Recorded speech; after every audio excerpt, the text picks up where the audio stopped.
goes it, John. Buford will point ahead to the battle in the front, in the trees of Thurston Ridge, and say, there's the devils to pay. Reynolds says, can you hold? My men are right behind me. And Buford answers, I reckon I can. Shortly after Reynolds, the Union infantry will begin to arrive on the field to relieve the cavalry. And the lead Union unit is perhaps the most famous of the 51 brigades that fought at Gettysburg on the Union side, a brigade being approximately 1,500 to 2,000 men. This is the Iron Brigade. These are the only all-Western soldiers in the chief Union Army operating in the East. They are not from California, Washington, Oregon, New Mexico, Arizona, or Nevada. These men are from what we consider today to be the Midwest, and they primarily consist of men from Wisconsin, Indiana, and a little bit of Michigan added in. And along with the Union infantry will come their supporting artillery. Artillery units are made up of guns, what we call pieces. 2 guns forms a section. Each gun commanded by a sergeant. Crew of approximately 8 men serving the gun. Lieutenant commands the section of 2 guns, and a captain commands a battery of 4 to 6 guns. Gettysburg, both smoothbore bronze guns were being used, and also the new black rifled wrought iron and cast iron artillery pieces.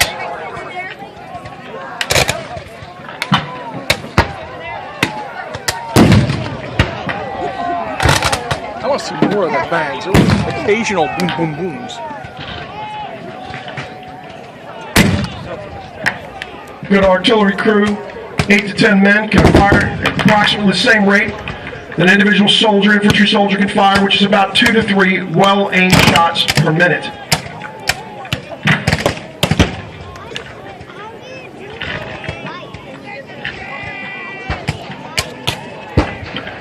Now, when the Iron Brigade arrived in the battlefield, and by the way, guys, they got this name because during Lee's previous invasion 9 months before down in Maryland, the Antietam campaign, as these men were attacking South Mountain from the east, the commander of the Army of Tillman, George McClellan, saw the men attacking the hills and said, who are those men? They fight like iron, and the name stuck.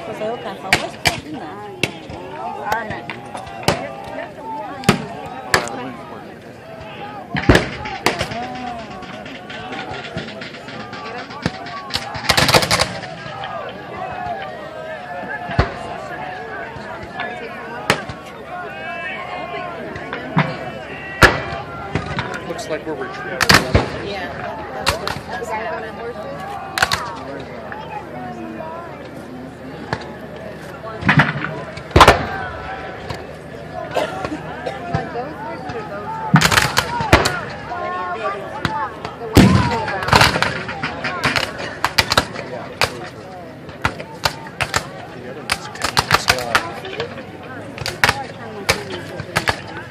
My battery power. I'll show the dead.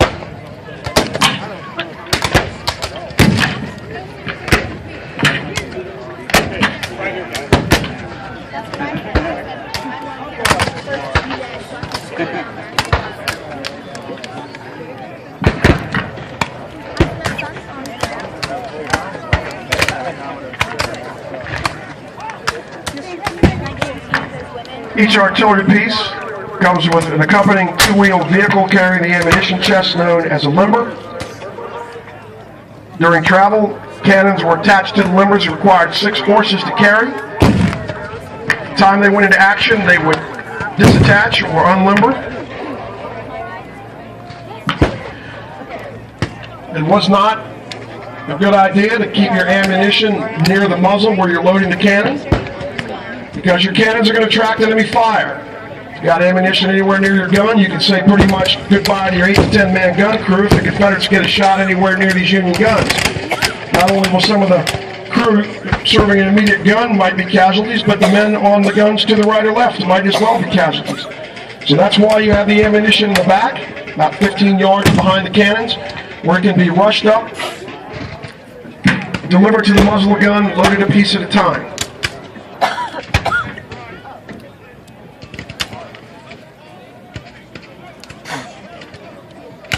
As soon as I pull away.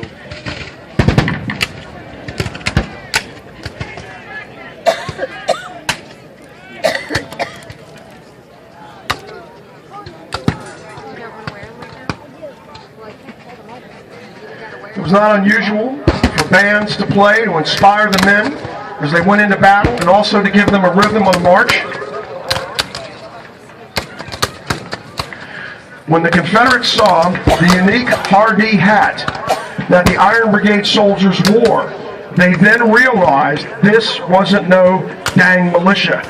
This is the Army of the Potomac, and they now realize they're in for even tougher fight.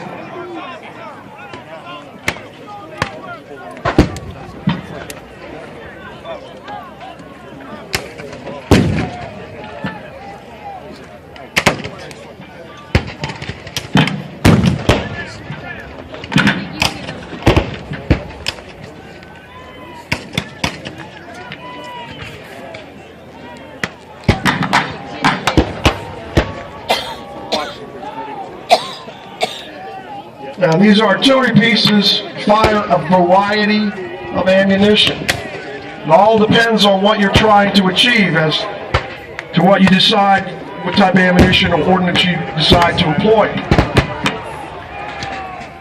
Most of these black rifle cannons are using 10-pound oblong shells. Ooh, 10-pound. The bronze cannons are a little bit wider at the muzzle. Bronze smoothbores, known as 12-pounder Napoleons, basically fired a high school boys varsity track and field shot put. A round, solid 12-pound ball.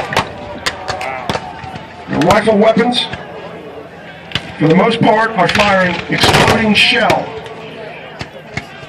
Hollow shell, the fuse attached. The fuse, is lit inside the cannon barrel at the moment of firing. There's a flame that ignites the fuse, and the cannonball exits the barrel, flies through the air, the fuse is burning down, and when the fuse burns all the way down, the cannonball explodes into fragments that rain down on the enemy. Exploding shell is good against massed troops at distance.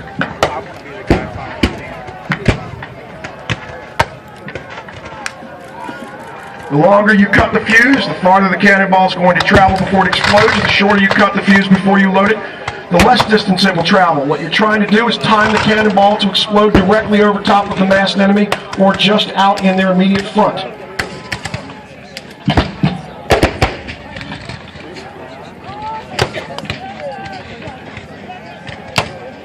I hope I'm picking all of his voice up.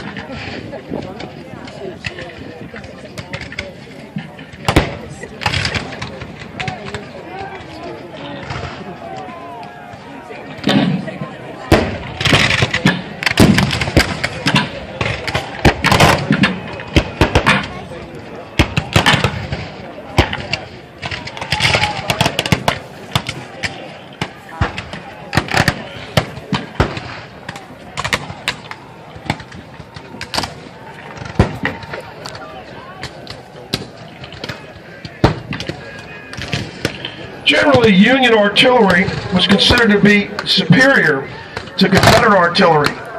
It tended to be that the Union artillery ammunition had a lower failure rate than the Confederate ammunition. As well, Union artillerists were generally considered to be superior to their Confederate opponents.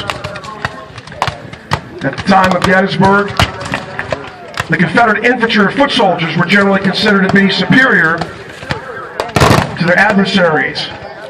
At this point in the war, the cavalry was pretty much a wash. Confederate cavalry had been considered superior to Union cavalry up until the Gettysburg campaign, but by the time of the summer of '63, the Union cavalry had been considered to have caught up to the Confederate cavalry and become their match. Confederates having the advantage in the early part of the war of coming from plantations and farms where they're used to being on horseback. Took somebody to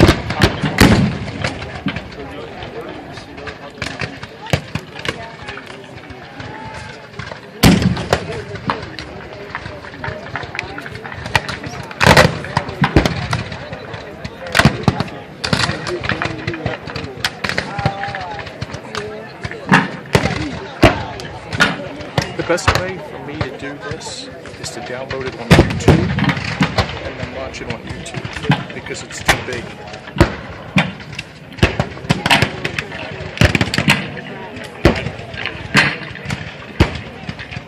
Now sometimes these artillery pieces would fire solid shot. Solid shot is excellent if an enemy is in a wooded area. Solid shot firing into the trees breaks the branches down. Branches become weapons in their own right. Then you can create a moral effect. You can intimidate the enemy.